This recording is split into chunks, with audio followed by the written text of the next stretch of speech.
안녕하세요. 금요사건 파일 디바제시카입니다. 2016년 10월 19일 저녁 6시 반, 서울 강북구 미아동과 번동을 연결하는 오페산 터널 인근에서 낯선 소음이 울려 퍼졌습니다. 놀랍게도 총성이에요. 터널이라고 해서 혹시 굉장히 외진 곳을 상상하실 수도 있지만 여긴 엄연히 서울 도심 한복판이거든요. 심지어 지하철 4호선 수유역과는 300m 정도만 떨어져 있었고요. 또 차가 오가는 길도 인접하고요. 게다가 당시는 6시 반, 퇴근 시간이라 오가는 행인들도 많았습니다. 이런 데서 총성이라뇨. 오페산 터널 총격. 이날 벌어진 사건은 대한민국 사상 최악의 민간인 총기 난사 사건으로 불리고 있는데요. 먼저 범인은 46살의 남성 성병대였습니다. 도대체 중년 남성이 왜 총까지 들고 거리로 나왔는지 그의 삶부터 잠깐 살펴볼까요? 일단 성범죄 전과가 있습니다. 2001년 2월 서울고등법원에서 특수강간 등의 혐의로 징역 2년 6개월에 집행유예 4년을 받아요. 자, 이 말은 집행유예 기간, 즉 4년 동안 동종 범죄나 유사 사건을 저지르지 않는다면 징역을 피할 수 있다는 의미죠. 바로 감옥엔 안 갑니다. 근데 그 4년의 집행유예 기간 중에 성병대가 또 청소년 강간을 저질렀어요. 정신 못 차리는 거죠. 사실 그가 처음에 저지른 그 특수 강간, 이 말 자체가요, 일반 강간과는 다르게 폭력이 수반된 더 질 나쁜 범죄입니다. 아니 그럼 애초에 이런 사람한테 집행유예가 내려졌다는 것도 좀 그렇죠. 잠자코 살라고 내려준 그 기간 동안 또 미성년자를 강간한 거고요. 결국 이 사건으로 성병대는 징역 5년형을 살게 돼요. 근데 이게 끝이 아니죠. 이번엔 복역을 하던 중에 교도관 상해 혐의로 징역 2년을 추가로 선고받습니다. 게다가 동료 재소자 음식에 약을 탔다 이런 누명을 씌웠대요. 그래가지고 또 징역 8개월이 추가됐고요. 참, 그야말로 교도소 안팎에서 끊임없이 사고를 치는데요. 그런 그가 형기를 모두 마치고 다시 사회로 나온 때는 거의 10년이 지난 2012년 9월. 당연히 전자발찌 부착 명령이 내려졌습니다. 근데 성병대가 이것도 부당하다면서 항소를 해요. 하지만 법원으로부터 거절당했죠. 성병대는 교도소에서 나온 후에 2013년 원래 대구에 살다가 서울로 상경합니다. 그리고 강북구 번동에 터를 잡아요. 처음엔 떡집에서 일을 했는데 얼마 가지 못해서 그만뒀고요. 이후에 대출을 받아서 주식 투자를 하지만 큰 손해만 봤습니다. 2015년 5월부터는 가진 돈이 몽땅 떨어졌고 생활고에 시달려요. 살고 있던 원룸의 월세도 제대로 내지 못했는데 하물며 집주인한테 연락을 해서 보증금 300만 원 중에 70만 원만 좀 먼저 지급해달라고 요청했을 정도예요. 연체된 그 월세는 남은 보증금에서 까달라는 거죠. 여기에 더해 나랏돈도 잘 받아먹었습니다. 성병대는 강북구청과 또 번동 주민센터를 통해 긴급 생계비를 지원받았어요. 그 덕에 3개월간 약 125만 원 정도의 지원금을 타는데 결국 이것도 끊기잖아요. 그러니까 상황이 급박해지기 시작했죠. 이쯤 되면 일반적인 사람이라면 어떤 일을 해서 돈을 벌 생각을 할 텐데 성병대는 그런 의지가 없었습니다. 그리고 여기엔 또 이유가 있어요. 이 사람이 내 주변 사람들이 경찰의 사주를 받고 자기를 음해한다고 믿었기 때문이에요. 이게 무슨 말이에요 갑자기. 이 성병대가 생활고에 삶이 굉장히 궁핍해지니까 원망하던 화살이 엉뚱한 곳에 간 겁니다. 생각을 해봤어요. 내 삶이 왜 이렇게 망가졌는지 되짚었죠? 여러분, 그게 어떤 지점이라고 생각하세요? 저로서는 그게 성범죄, 그걸 저질렀기 때문 아닐까라고 생각이 드는데 성병대의 생각은 달랐어요. 엉뚱하게도 자기를 체포한 경찰로 화살이 향한 거예요. 경찰을 원망해요. 게다가 지금 전자발찌 차고 있잖아요. 이게 경찰이 자기를 못살게 굴려는 목적이다라고 받아들입니다. 그래서 어떤 직장에 가더라도 경찰이 내 직장의 사장을 다 사주해서 나를 음해할 거라는 피해망상까지 확대된 거죠. 아니 이게 어떻게 점점 생각이 이렇게까지 미쳤느냐. 이 사람이 나는 애초부터 잘못한 게 없어. 난 누명을 쓴 거야. 이렇게 믿어버리니까 생각이 막 오만 방향으로 간 겁니다. 심각해요. 그러면서 성병대는 자신은 언젠가 경찰에 의해 암살당할 거라고 믿었죠. 그래서 그 전에 먼저 경찰을 죽여야겠다고 결심합니다. 2016년 5월 강북구의 한 가게에서 20cm가 넘는 회칼 4자루를 구매했어요. 흉기는 이것만이 아니에요. 성병대가 원래 경찰한테 총을 빼앗을 계획이었거든요. 근데 그러려면 총 사용법을 알아야 하잖아요. 그래서 경찰이 보통 소지하는 것과 유사한 리볼버 형태로 된 비비탄 총을 구입합니다. 그리고 이걸 아예 살상용으로 개조하기 시작해요. 그 총기 개조 방법을 막 학습하기 위해서 매일같이 인터넷 동영상을 뒤졌고요.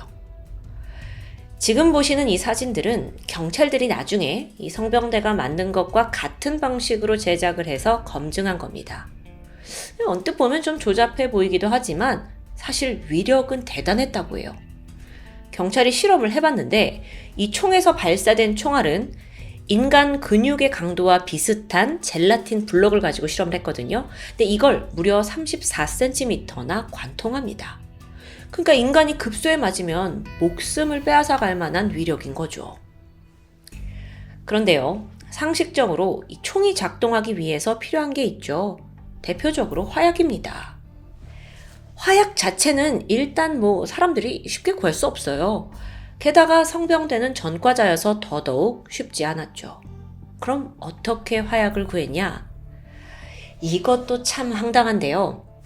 우리가 이렇게 바닷가에서 갖고 노는 폭죽 있죠? 성병대가 그걸 잔뜩 사 모읍니다. 그리고 안에 들어있는 화약을 일일이 긁어 모아요. 또 탄환은 쇠구슬로 대체했고요. 아예 작정하고 정말 총기를 만든 거예요. 갑자기 이 정도 열성이면 차라리 이 일을 하지 그랬냐라는 좀 생각이 드는데요. 어쨌든 성병대가 만든 총은 사진에서 보이는 것처럼 파이프 하나당 쇠구슬이 하나씩 발사되는 원리입니다. 근데 딱 봐도 파이프 개수가 상당해요. 최대한 많이 쏘고 싶었던 거죠. 한편 성병대가 원한을 품은 건 경찰만이 아니었어요. 2014년 2월에 같은 동네에서 한 차례 이사를 한 적이 있거든요.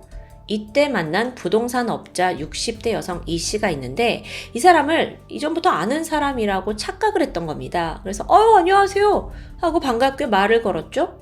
실제로는 일면식도 없는 사이였고요. 그러니까 이 씨 여성이 당황해하면서 우리가 아는 사이인가요? 라면서 뜨뜻미지근하게 반응을 합니다. 자, 이때 성병대는 이 씨가 자신을 무시한다고 생각해요. 그래서 여기서부터 앙심을 품게 되죠. 성병대가 이사한 곳은 부동산이 위치한 건물 쪽방이었어요. 그러니까 마침 또 가까워요. 게다가 관리 문제로 이 씨와 성병대가 또 사소한 언종을 벌이게 됩니다. 그럼 어떻게 되겠어요? 성병대는 더 강한 적개심을 품게 되는 거죠. 심지어 그는 이 부동산 중개업자 이 씨가 자신을 감시하고 있고 언제든 암살할 수 있는 비밀 경찰이라고 믿었습니다. 이게 또 무슨 황당한 경우입니까? 자, 그러다가 어느 날 내가 직접 그녀의 정체를 파헤치겠다면서 2016년 10월 17일 직접 그녀에게 술 한 잔을 하자고 제안합니다. 하지만 이제 60대 이 씨는 나는 술은 안 먹어요 하면서 거절했죠. 그러자 성병대의 머릿속에는 그럼 그렇지. 너 비밀경찰 맞구나? 와, 여러분, 사건은 그렇게 시작됩니다. 바로 이틀 뒤인 10월 19일 저녁 6시. 성병대는 이 씨가 운영하고 있는 그 번동의 부동산 앞에서 그녀가 퇴근하고 나오길 기다려요. 이 씨가 문을 잠그고 이제 퇴근을 하던 길에 조심히 그녀를 따라갔고요. 바로 옆에서 틈을 보고는 사제총 한 방을 발사합니다. 근데 이게 조준에 실패했어요. 대신에 길 건너편에 지나가고 있던 무고한 행인 71세 이 씨가 총알의 복부를 관통당합니다. 날벼락인 거죠. 다행히 빠르게 병원으로 이송돼서 생명을 지킬 수 있었는데 한편 지금 부동산 업자 이 씨는 총을 맞을 뻔한 거잖아요. 지금 갑작스러운 상황에. 그래서 도망을 가려고 했죠. 성병대가 집요하게 쫓아왔고요. 여기서 미리 준비한 쇠망치를 꺼내더니 이 씨의 머리를 5번이나 가격합니다. 그녀는 두개골이 함몰되면서 기절했어요. 이때 성병대는 목적을 잃었다고 생각했죠. 그녀가 죽었다고 여기고 공격을 멈췄는데요. 이후 빠르게 도주를 시작합니다. 그 과정에서 추적을 당할 거니까 발목에 차고 있던 전자발찌도 끊어냈어요. 그렇게 향한 곳이 최초 현장으로부터 50m가량 떨어진 오페산 터널입니다. 그는 터널 옆 풀숲에 일단 몸을 숨기게 돼요. 한편 이 사람의 도주를 목격한 많은 시민들이 있었거든요. 그래서 막 신고가 빗발쳤습니다. 이 신고를 접수한 강북경찰서는 6대의 순찰차를 현장으로 출동시키게 돼요. 그 중에 가장 먼저 터널 근처에 도착한 이들은 번동 파출소 소속 54세의 김창호 경감, 그를 포함한 2명의 경찰관이었습니다. 그런데 여기서 심각한 문제가 있죠. 그 시민들이 신고가 들어왔을 때 이게 총격이 아니라 폭력으로 접수된 겁니다. 그 말인 즉슨 경찰들 중 누구도 방탄복 같은 기본적인 방어 도구를 갖추지 않았다는 거예요. 현장에 도착한 김창호 경감이 먼저 조수석에서 내렸어요. 그리고 성병대가 몸을 숨긴 그 숲풀 쪽으로 천천히 다가가는데 순간 탕! 총성이 울렸습니다. 성병대가 쏜 거죠. 이 총알이 5m 거리에서 발사되었고 김창호 경감의 몸통에 박혔어요. 그리고 안타깝게도 김 경감은 흉부 장기 손상으로 현장에서 즉사하고 말았습니다. 그나마 함께 출동하신 다른 경찰관분은 재빨리 몸을 피해서 생명을 지킬 수 있었죠. 그런데 성병대의 총격은 여기서 그치지 않았습니다. 계속해서 현장에 경찰차들이 도착했잖아요. 6대나 지금 여기 왔으니까요. 그러는 족족 사제총을 난사하는 거예요. 여기에 경찰도 대응 사격을 했어요. 그러면서 정말 말 그대로 이 서울 한복판에서 총격전이 벌어진 거죠. 근데 이때 경찰이 발사한 건 공포탄 1발과 실탄 3발. 이 중 2발이 성병대를 맞추긴 했는데 그는 이미 방탄복을 입고 있습니다. 저지하기엔 역부족이었죠.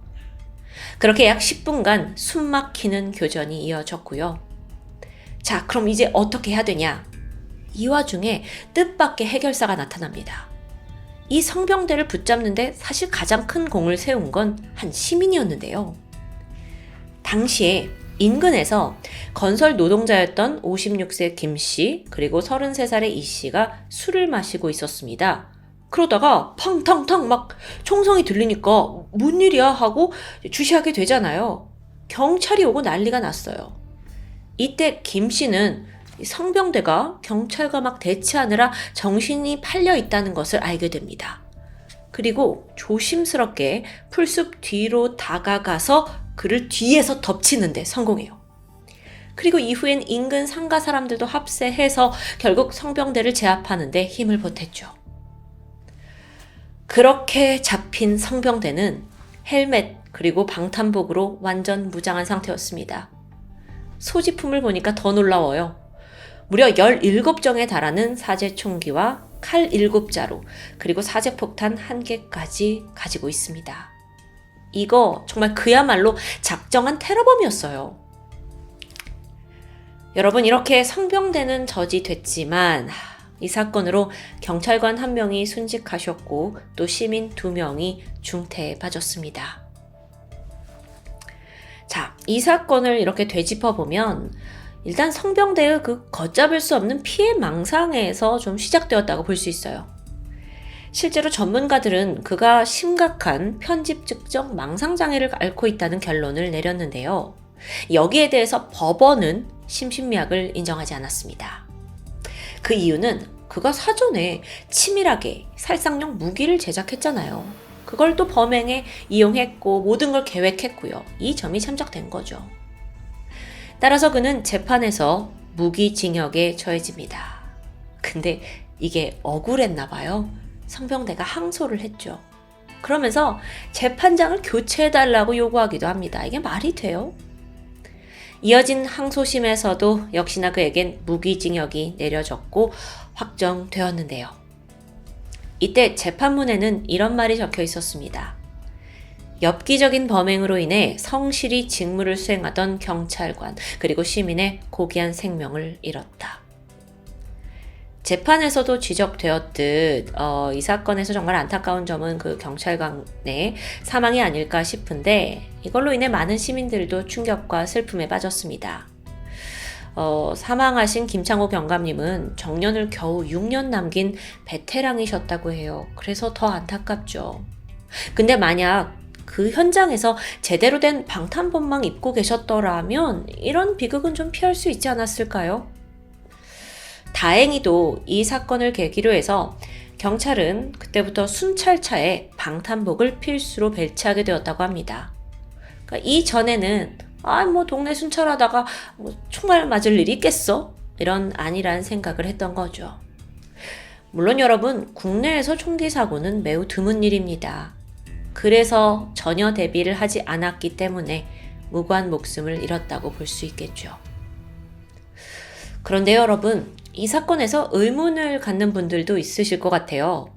왜 그 수많은 경찰관들이 출동을 했음에도 시민이 나서야 할 만큼 이 진압이 더뎠던 겁니까? 라고 질문하실 수 있는데, 성병대 물론 총을 가지고 있긴 했어요. 그래도 경찰도 무기를 갖고 있긴 했죠. 하지만 여기엔 우리가 모르는 고충이 있습니다. 바로 경찰관들의 총기 사용 규정인데요. 먼저 그 당시의 규정상 경찰은 흉기를 든 범인을 만나면 무조건 투항하세요, 투항하세요, 투항하세요 이렇게 3번을 말해야 했습니다. 하지만 그러는 사이에 성병대는 빠르게 총을 발사해버렸죠? 희생자가 나온 거예요. 또한 경찰관은 무조건 범인의 하반신에만 총을 쓸 수가 있다고 그래요. 상반신에 총을 맞을 경우에는 생명과 직결이 되기 때문에 피하려 하는 거겠죠. 근데 당시의 성병대는 풀숲에 몸을 가린 채였어요. 그러니까 하반신만 맞춰야 되는데 경찰은 쉽사리 대응 사격을 할 수 없는 겁니다. 근데 이런 규정을 다 물론 지켜야겠지만 이게 목숨이 오가는 상황에서 이런 규정을 지키다 보니 경찰은 정작 자기 자신을 지킬 수 없던 게 아닐까요? 대한민국 경찰, 그들은 공공의 질서와 시민의 안녕을 위해서 존재한다고 우린 알고 있습니다. 하지만 정작 그들은 누가 지킬 수 있을까요? 경찰 또한 누군가의 아버지고 어머니고 딸이자 아들입니다. 시민을 위해 목숨을 내걸고 일하는 이들을 위해서 반드시 국가가 그들의 안전을 보장할 수 있어야 하겠습니다. 지금까지 금요사건 파일 디바제시카였습니다.